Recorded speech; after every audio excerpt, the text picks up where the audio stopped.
ఒక్క మాటమ్మా, ఎవరైనా అడిగితే ఈ దేశములో దైవము అంటే హిందూ దేవతలే దేవతలు, ఇంకెవరు దేవతలు కాదు. హిందువుల దగ్గర ఉండేటటువంటి ధనమే ధర్మానికి సంబంధించినటువంటి ధనము, ఇంకెవరిది కాదు. ఈ మాట నేను చెప్పట్లా, ప్రభుత్వాలు చెప్తున్నాయి. ప్రభుత్వం చెప్తోంది ఈ దేశానికి దేవుడెవరు? హిందూ దేవుడే. ఎందుకు? దేవ ఆదాయ, ధర్మ ఆదాయ, ఈ రెండేగా వాళ్ళు పేరు పెట్టుకుంది శాఖకి. దేవుడి ఆదాయం అని ఎవరు డబ్బులు తీసుకుంటున్నారు? మరి మిగతా వాళ్ళు దేవుళ్ళో కాదో వాళ్ళకి అనుమానం, కాదు అనేటటువంటి నమ్మకం కూడా. కాబట్టి దేవుడు అంటే ఎవరు? హిందూ దేవుడే దేవుడు. మన రాముడు, మన కృష్ణుడు, మన శివుడు, మన పరమేశ్వరుడు, మన దుర్గ, మన కాళి, వీళ్లే దేవతలు. ఇది ప్రభుత్వం ఒప్పుకుంటోంది. దేవ ఆదాయ, ధర్మం అంటే ఏది? మనం ఆచరించేదే ధర్మం. కాబట్టి మన ఆదాయం తీసుకెళ్తున్నారు. బాగుందయ్యా, ఒప్పుకున్నావు. మరి దేవుడికి నువ్వేం చేస్తున్నావు? ఈ ధర్మానికి నువ్వేం చేస్తున్నావు? గుండె మీద చెయ్యి వేసుకొని దేవుడని నువ్వు నమ్మినటువంటి దేవుడికి, ధర్మం అనేటటువంటి నువ్వు నమ్మిన ధర్మానికి రక్ష చెయ్యకపోతే ఎత్తి పరిపూర్ణంగా, ఈ పార్టీలతో సంబంధం లేదు, అలాంటి వాళ్ళు ఎవరినైనా సరే బంగాళాఖాతంలో ఎత్తి తొక్కి పడుకోబెట్టి లోపల పాతి పెట్టడానికి సంసిద్ధం అవుతోంది సనాతనమైనటువంటి వైదిక మతం. దీంట్లో అనుమానం లేదు.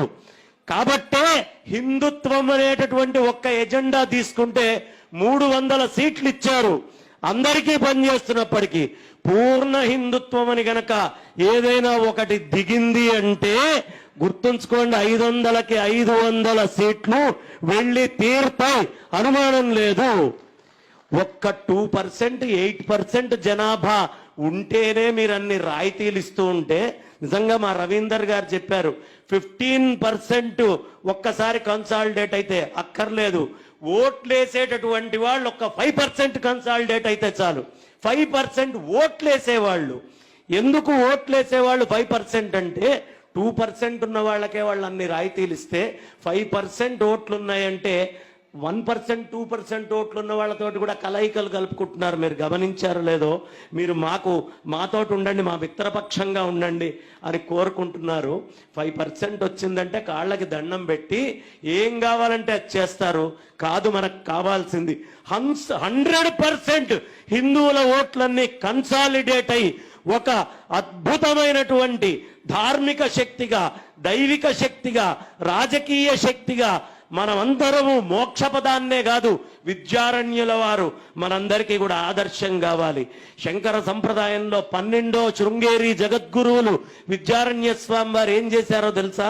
ఓ పక్కన కంచిలో వేదాన్ని చదువుకుంటూ, అటు పక్కన దాన్ని చూసుకుంటూ, హరిహర బుక్కరాయలు అంటే ఈ ఇద్దరిని ఇస్లాం మతానికి ఢిల్లీకి తీసుకెళ్లి హక్కా బుక్కా అని బలవంతపు మత మార్పిడి చేస్తే, ఆ మత మార్పిడిని తట్టుకోలేక వాళ్ళు తిరిగొచ్చి బాధపడుతుంటే ఒక రాజ గురువుగా నిల్చొని అవసరమైనటువంటి ధనాన్ని ఏర్పాటు చేసి వాళ్ళిద్దరికీ హరిహర రాయలు, బుక్కరాయలు అని పేరు పెట్టి విజయనగర సామ్రాజ్య స్థాపన చేసి ఇవాళ మనం హిందువులం అని చెప్పుకోగలుగుతున్నామంటే, ఇంతమంది ఇన్ని రకాలుగా మ్లేచ్ఛులు దాడి చేశారు, బుడదకీచులు దాడి చేశారు.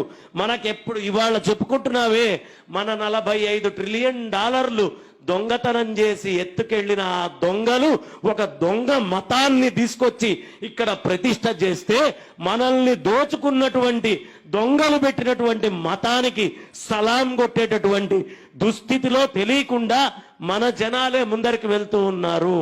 ఒక చెక్క ముక్కని మోయలేక కింద పడ్డటువంటి వాడు మనకు అక్కర్లేదు. గోవర్ధనగిరిని చిటికెన వేలతో ఎత్తినటువంటి ఆ కృష్ణ పరమాత్మ మనకు కావాలి.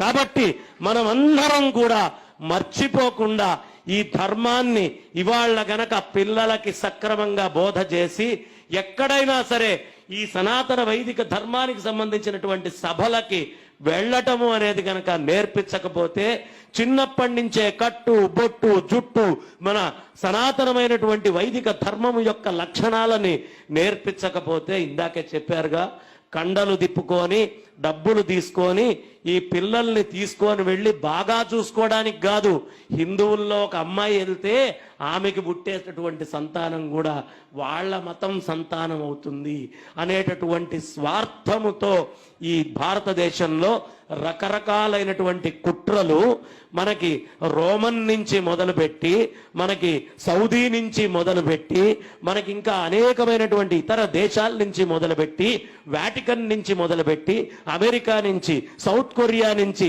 సింగపూర్ నుంచి మనల్ని విచ్ఛిన్నం చేయడానికి కోట్ల రూపాయల ద్రవ్యాన్ని ఈ దేశానికి పంపించినా వాళ్ళు అనుకున్నటువంటి స్థాయిలో మార్చలేకపోయారు.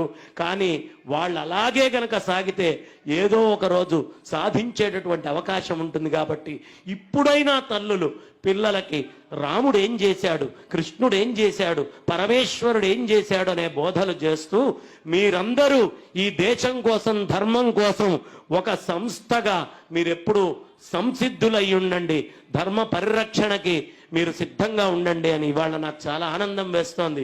ఇటు ధర్మవీర్ సంస్థను చూసినా, ఇటు మనకి కృష్ణ ధర్మరక్షణ సంస్థను చూసినా యువకులు కూర్చొని ఉన్నారు, గొంతెత్తి అరుస్తున్నారు. ఇలాంటి యువశక్తి ఖచ్చితంగా ఒక్క 5% ఓట్లన్నానే, ఈ యువశక్తి 5% గనక వచ్చి అరిచారు అంటే గొంతు చించుకొని ఏవి కదలవు, అన్ని స్తబ్దమవుతాయి. ఈ శక్తి 1000 రెట్లు, 1,00,000